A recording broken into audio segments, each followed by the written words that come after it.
as a category, skill is like too broad. And I'm guessing what would happen is at any given time, pogo stick would be popular, and then everyone's doing kendama, and then kendama's not so popular, and everyone's like ring juggling, like juggling rings is amazing, and sometimes you'll have like some talent that comes up, and it's like, oh gosh, like how they're like, look at what this person is doing with this equipment, and it inspires people to want to to want to participate or want to do try that. So these are and then there's like, to me, like the standards would be juggling in general, like just the 3-ball and the six balls. Passing is great, but passing 6 clubs is like a standard. There's certain things, even like unicycling is, I think, pretty kind of like there's a group for unicycling too, and then you get even to like there's definitely a Slack community, and so that's where you branch out. So it's kind of getting into the specifics of the nature of what skill will look like is really difficult. It's really hard to get too far with it. But I mean, ultimately, what it comes down to, regardless of the scale of skill and its health, like the health of populous skill. The main thing, just to draw back to the main thing, is the thing that it's like, hey, I want to be able to skill. I want to be able to juggle. I want to be able to unicycle. I want to be able to do this stuff. I should have a place to do this stuff. It shouldn't be, and I don't care if it's weird or not, or just like, some people are like, oh, skateboarding, that's weird, or I wouldn't do that.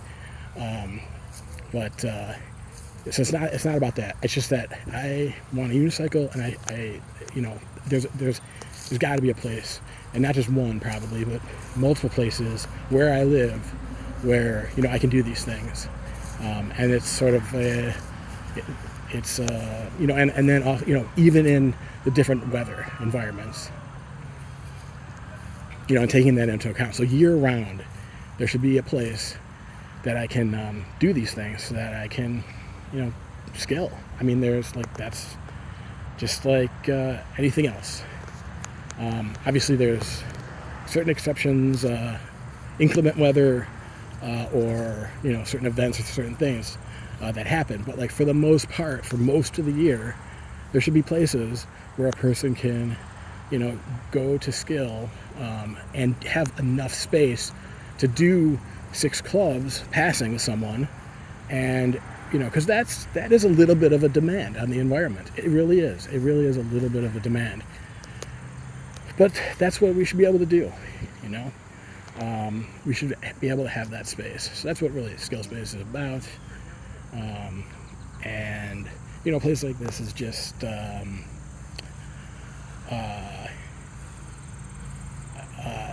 I think it's hopeful. Besides the fact that this place was, I had a good time, and I got some good swings in.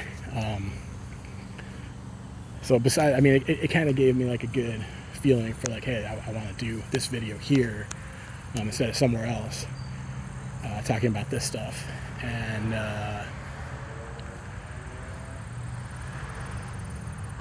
yeah, and it's like, but these places, which are relatively numerous around the country, there's usually like in every other or third town, like they're out there. Like there's having a mini golf with a driving range and a batting cages is not totally unusual. Sometimes mini golf is alone. So this is a little bit more unusual, but it's hopeful.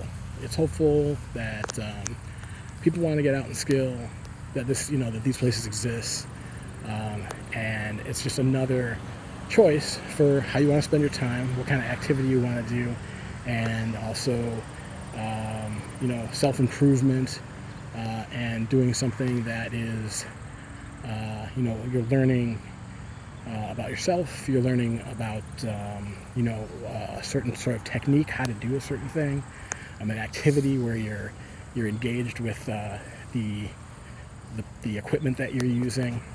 I mean, these are really these are great things, and we're just at the point where this skill is really emerging as a way to kind of combine and talk about like all of these types of activities that are even more like having those attributes, and they would be like the non-competitive aspect of it, the non-narrative, which we'll talk about later.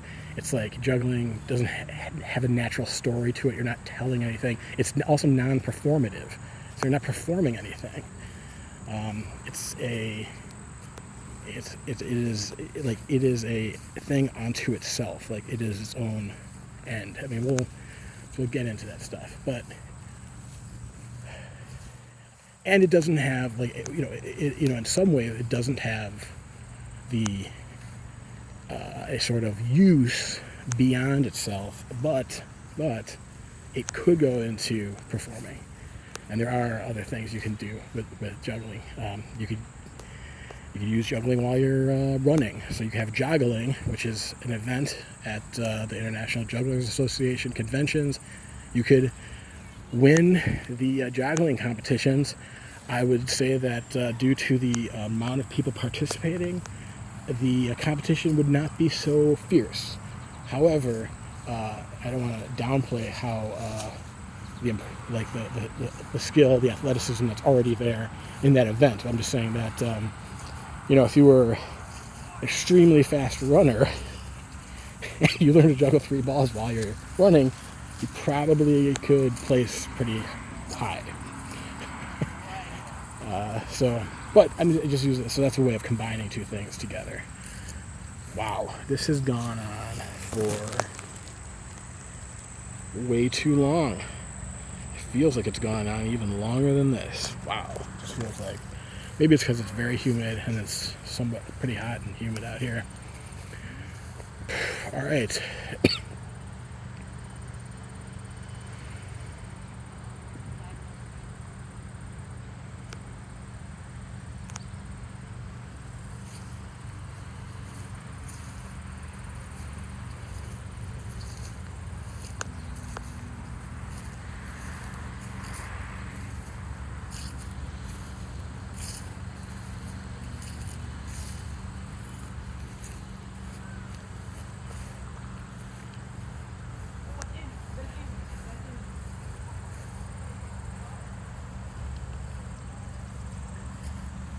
Yeah, and they're year round here, I learned, and that's what those kind of pipes or vents or something going out over there. They're year round, so they're actually they have heated driving over there, and also if it's raining, you can use those as well. So swing time, Germantown, Wisconsin, northwest of downtown Milwaukee.